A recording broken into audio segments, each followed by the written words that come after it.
नमस्कार। एक बार फिर से आप लोगों का मेरे इस चैनल पर बहुत बहुत स्वागत है। आज मैं आप लोगों को कारक पढ़ाने जा रही हूँ। कारक एक ऐसा महत्वपूर्ण टॉपिक है जिससे संबंधित क्वेश्चंस आते हैं और मैंने लगभग देखा है कि लोग बड़ी ही आसानी से उसको गलत कर देते हैं। तो बस यही टॉपिक मैं आज आप लोगों को बताने जा रही हूँ। ठीक है, मेरी कोशिश यही है कि बहुत कम में ही मैं आपको ऐसा समझाऊं कि आपको ये चीजें समझ में आ जाए। कारक पे बहुत सारे अपवाद भी होते हैं, लेकिन उतना डिटेल अभी हम नहीं पहुंच पाएंगे, तो अभी हम थोड़े में ही कारक को जानने की कोशिश करते हैं। इस पर मैं 2 वीडियो बनाऊंगी, पार्ट 1 और पार्ट 2, ताकि आप लोगों को कम समय मिले और अच्छे से आप समझ जाइए। तो आइए देखते हैं कारक। अब पहला प्रश्न आता है कि कारक कहते किसे कहते हैं कारक। ठीक है, तो आप ये देखिए, हम कोई भी वाक्य बनाते हैं तो उसमें 3 प्रमुख चीज होता है, कर्ता, क्रिया और कर्म। किसी भी वाक्य में जिसके द्वारा किया जाता है वो कर्ता होता है, जो कार्य किया जाता है वो क्रिया होता है, और क्रिया का प्रभाव जिस पे पड़ता है वो कर्म होता है। तो कारक में भी यही होता है। कारक क्या होता है? कर्ता, क्रिया और कर्म होता है। ठीक है, अब कैसे होता है? कर्ता, क्रिया और कर्म को एक साथ जोड़कर लोगों को समझाने के लिए बनाए जाने वाले वाक्य को कारक कहते हैं। ठीक है, तो अब इन सबको हम जोड़ेंगे कैसे? कर्ता को, क्रिया को, कर्म को हम जोड़ेंगे कैसे? जैसे एक उदाहरण ले लीजिए कि राम ने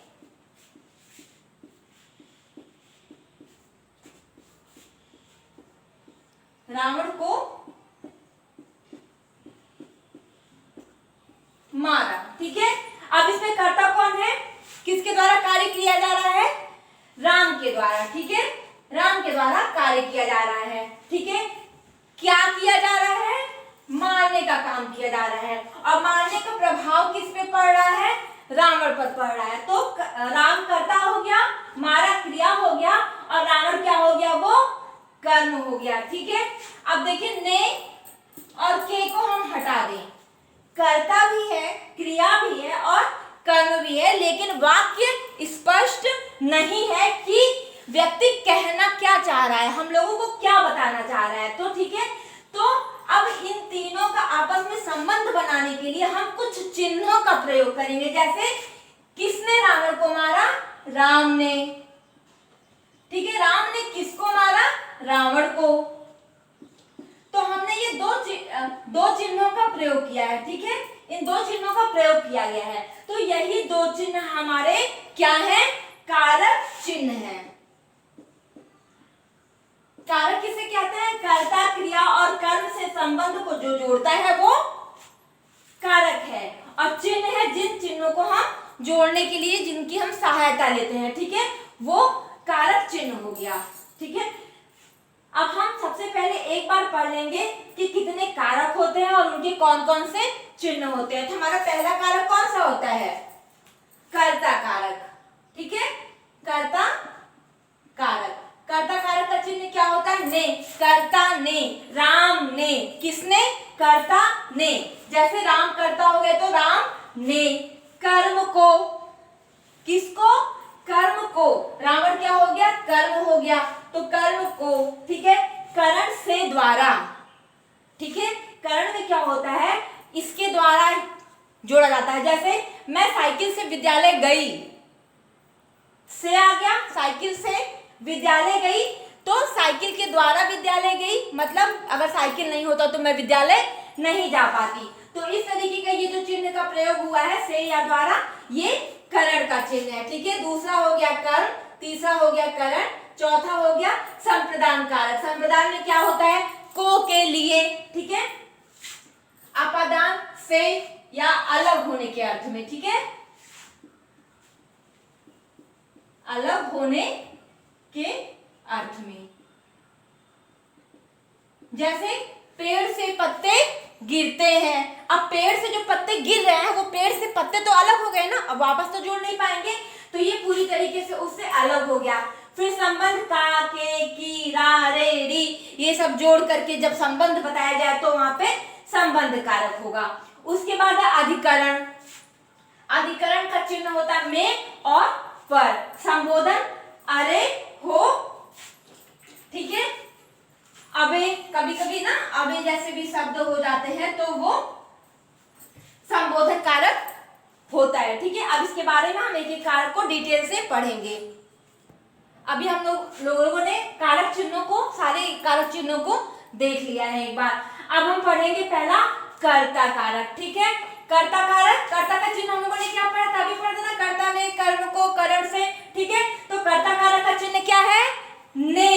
जैसे उदाहरण में आपने देखा था, राम ने रावण को मारा, ठीक है। तो ने वो है, वो कर्ता कारक है। कर्ता ने, कर्ता ने में बहुत ज्यादा अपवाद नहीं है, वो क्लियर है कि ने जहां आया, ठीक है, वहां पे आपका कर्ता कारक होगा। जैसे राम ने रोटी खाई, राम ने क्या खाई, राम ने रोटी खाई, तो ने आ गया, तो ये आपका हो गया कर्ता कारक।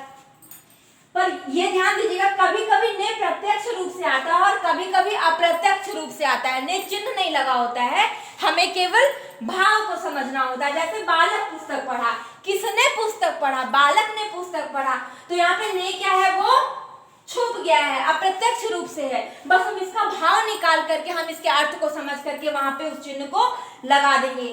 यहीं पर बच्चे गलती करते हैं कभी कभी, कि वो भाव नहीं समझते हैं। हिंदी में क्या होता है, जितना जरूरी नियम होता है उतना ही जरूरी शब्दों के भाव को समझना होता है, तभी हम व्याकरण का सही रूप से प्रयोग कर पाएंगे, ठीक है। यहाँ पर तो आपको दिख गया, आप तुरंत समझ गए कि कर्ता ने, मतलब राम ने रोटी खाई, तो कौन सा कारक चिन्ह है, कर्ता कारक चिन्ह है, ठीक है। बालक पुस्तक पढ़ा, किसने पुस्तक पढ़ा, बालक ने पुस्तक पढ़ा, तो भाव निकालिए। भाव निकालने के बाद जो है पता चल जाएगा कि ये कौन सा कारक चिन्ह है, ये कर्ता कारक चिन्ह है।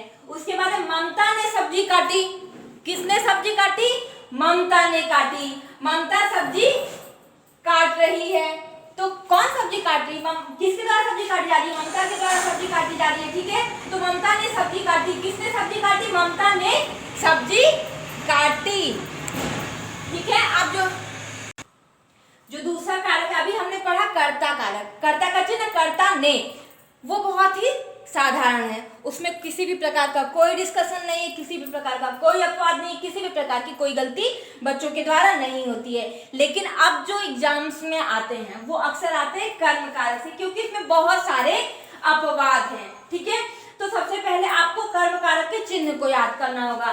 कर्ता ने कर्म को, किसको, कर्म को। अभी आपने उदाहरण देखा था ना, राम ने रावण को मारा, राम ने किसको मारा, रावण को मारा, तो रावण क्या हो गया, कर्म हो गया। तो कर्म में कौन सा कारक चिन्ह लगा, को। बिना को लगाए हम शब्द में कर्म को कर्ता के साथ नहीं जोड़ पाएंगे, ठीक है। दिमाग का तो बिल्कुल क्या हो जा रहा है, दही हो जा रहा है। अब चलिए ये बताइए, दही तो आ गया, मैंने एग्जांपल दे दिया, दिमाग का दही हो जा रहा है। ये दही कौन सा लेंगे, एक वचन है कि द्विवचन है कि बहुवचन है, बताइए तो। दही एक वचन है। अब पूछिए कैसे, जितनी भी चीजें तरल पदार्थ में होंगी, ठीक है, लिक्विड फॉर्म में होंगी, वो हमारी एक वचन होंगी। जैसे दूध, दही, पानी, जल, छाछ, रायता, ये सब लिक्विड फॉर्म में है, तो ये सब कौन सा वचन होगा, एक वचन होगा, ठीक है। ऐसे ही याद करते रहिए, बीच बीच में एक टॉपिक मिलता रहेगा। अभी हम लोग देख रहे थे कर्म कारक, कर्म का चिन्ह हुआ को, ठीक है। कितना साधारण सा लग रहा है, को जहां जुड़े जिसके द्वारा कार्य हो, ठीक है। जैसे अध्यापक ने छात्रों को पढ़ाया, किसको पढ़ाया, छात्रों को पढ़ाया, तो को दिखा, को दिखा, तो कौन सा चिन्ह है, कर्म कारक, ठीक है। लेकिन अब इसमें कुछ अपवाद है, साधारण तरीके से तो देखिए कि ये चीजें हैं, कर्म का चिन्ह हो गया को, अध्यापक ने छात्रों को पढ़ाया, को देख करके हम यहाँ पे चिन्ह लगा दिए कि ये कौन सा कारक है, ये कर्म कारक है। लेकिन हिंदी में कुछ चीजें, कुछ शब्द ऐसे डाल दिए गए हैं जो बिना किसी डिस्कस के, उस पर डिस्कस नहीं करना है, हमें मान लेना है कि वो कर्म कारक है। जैसे ये अक्सर आता है, गलत हो जाता है, ठीक है। काफी सारे इस पे विवाद होंगे, काफी सारे बहस होंगे, अंततः निष्कर्ष यही निकलेगा कि ये कर्म कारक है। जैसे देखिए अपवाद क्या है, अपवाद है दूध दुहना, दूध दुहना, जहां भी ये शब्द आए, दूध दुहने की क्रिया जहां भी हो रही है, वो कौन सा कारक है, वो कर्म कारक है। बिना सोचे समझे आप उसको कर्म कारक को चिन्ह लगा दीजिए कि ये कर्म कारक है। याच मांगना, किसी से कोई चीज मांगना, भीख मांगना, ये मांगने की क्रिया जहां पर आए, मांगने का कार्य जहां पर हो रहा हो वो कर्म कारक है। पकाना, भोजन पकाना, ठीक है, पकाने की क्रिया जहां पर हो रही हो वो कौन सा कारक है? कर्म कारक है। दंड मतलब दंडित करना, किसी को किसी प्रकार से दंडित करना। दंडित करना जैसे जहां भी उदाहरण आए कि अध्यापक बच्चों को दंडित कर रहे हैं, ठीक है, तो इस तरीके का जहां भी उदाहरण आए वो कौन सा कारक है? कर्म कारक है, ठीक है। ब्रू ब्रू बोलना, बोलने से संबंधित कोई उदाहरण, अभी मैं उदाहरण दूंगी तो आप लोगों को स्पष्ट हो जाएगा। नी मतलब ले जाना, किसी चीज को ले जाने के संबंध में जब भी कोई वाक्य हो वहां पे कौन सा कारक होगा? कर्म कारक होगा। परिता सर्वत्र, चारों ओर, चारों ओर, तीनों ओर, पांचों ओर, दो ओर, मतलब जब हम घिरे हुए हों, हर तरफ से घिरे हुए जैसे वाक्य आए तो वहां पर कौन सा कारक चिन्ह होगा? कर्म कारक चिन्ह होगा। गत्यार्थ योगे, जाने के अर्थ में, जैसे मैं यहाँ जा रही हूँ, मैं वहां जा रही हूँ, ठीक है, वो वहां जा रहा है, वो यहाँ जा रहा है, तो जाने के अर्थ में जो भी वाक्य होगा वहां पे कौन सा चिन्ह होगा? कर्म कारक होगा। इसके साथ ही साथ चुराना, किसी चीज को चुराने से संबंधित कोई वाक्य हो, किसी को बुलाने से संबंधित कोई वाक्य हो, सुलाना, कोसना, पुकारना, जमाना, भगाना, इस तरीके के वाक्य, और मैंने जो ये वाक्य बताए हैं, ठीक है, इससे संबंधित इन शब्दों को जोड़कर यदि कोई वाक्य बनते हैं तो बिना किसी संदेह के आंख बंद करके आप कर्म कारक पे चिन्ह लगा दीजिए। और ये आते हैं, लोग चिन्ह नहीं लगाते हैं, दिमाग लगाने लगते हैं और उसमें क्या हो जाता है, फिर वो हमारा गलत हो जाता है, ठीक है। तो इसको देखिए, अभी मैं उदाहरण के साथ इसको समझाने जा। अब हम देखेंगे कर्म कारक के उदाहरण। क्या था? कर्ता ने कर्म को, ठीक है, मैंने क्या कहा था, इसमें बहुत सारे अपवाद हैं, बहुत सारे ऐसे शब्द हैं कि अगर वाक्य में आते हैं तो वो कर्म कारक हो जाएगा। जैसे देखिए पहला उदाहरण है वो आप लोगों का, वह गाय से दूध दूहता है। मैंने क्या बोला था? जहां दूध दूहना आए वहां आप आंख बंद करके उसको चिन्ह लगा दीजिए कि कौन सा कारक है, तो ये कर्म कारक है। अब आप सोचिए कि अरे मैम यहाँ तो ये से आया है, ठीक है, लेकिन यहाँ पर से नहीं माने होगा। मैंने कहा था ना कि कर्ता ने कर्म को, कर्म कारक में बहुत सारा अपवाद है, ठीक है। तो दूध दूहना वाली क्रिया आ गई है तो मतलब आंख बंद करके ये आप टिक लगा दीजिए कि ये कर्म कारक है। अब आप सोचेंगे कि अरे ये तो रटना पड़ेगा। हाँ भाई, रटना तो पड़ेगा ही, अगर आपको सही करना है तो रटना पड़ेगा। कुछ शब्द मैंने अभी लिखवाए थे वो आप देख लीजिए। अब दूसरा देखिए, गांव के चारों ओर वृक्ष है। मैंने क्या कहा था? चारों ओर, पांचों ओर, दो ओर, ठीक है, सब ओर, इस तरीके के उदाहरण जहां पर आए तो वो कौन सा कारक है? कर्म कारक है। शहर के दोनों ओर नदी बहती है। शहर के कितने ओर नदी बहती है? दोनों ओर नदी बहती है, ठीक है, दोनों ओर नदी बहती है, तो ये कौन सा कारक हो गया?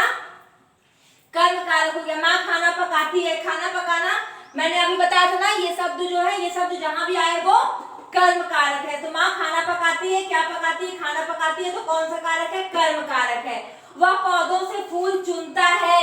चुनता शब्द अगर आ जाए तो कर्म कारक है, ठीक है। चोर दुकान से धन चुराता है, देखिए यहाँ पे चुराता आ गया। अध्यापक छात्र को दंडित करते हैं, दंडित शब्द आ गया। भिखारी भीख मांग रहा है, ठीक है, भीख मांगना आ गया यहाँ पे। मुनि वन में जाते हैं, कहाँ जाते हैं? ये जाने की क्रिया हो रही है। बाजार जा रहा है, जाने की क्रिया हो रही है। तो एक बार फिर से आप लोग देख लीजिए, दूध दूहना, चारों ओर, दोनों ओर, पांचों ओर, खाना पकाना, चुनना, चुराना, दंडित करना, बुलाना, मांगना, ठीक है, पकाना, इस तरीके के शब्द ये आपको रटना पड़ेगा। इस तरीके के शब्द आपके किसी भी वाक्य में आ जाए तो आप समझिए कि वो कौन सा कारक चिन्ह है, वहां पे कौन सा कारक चिन्ह का प्रयोग हुआ है? कर्म कारक चिन्ह का प्रयोग हुआ है। वो कौन सा कारक है? कर्म कारक है, ठीक है।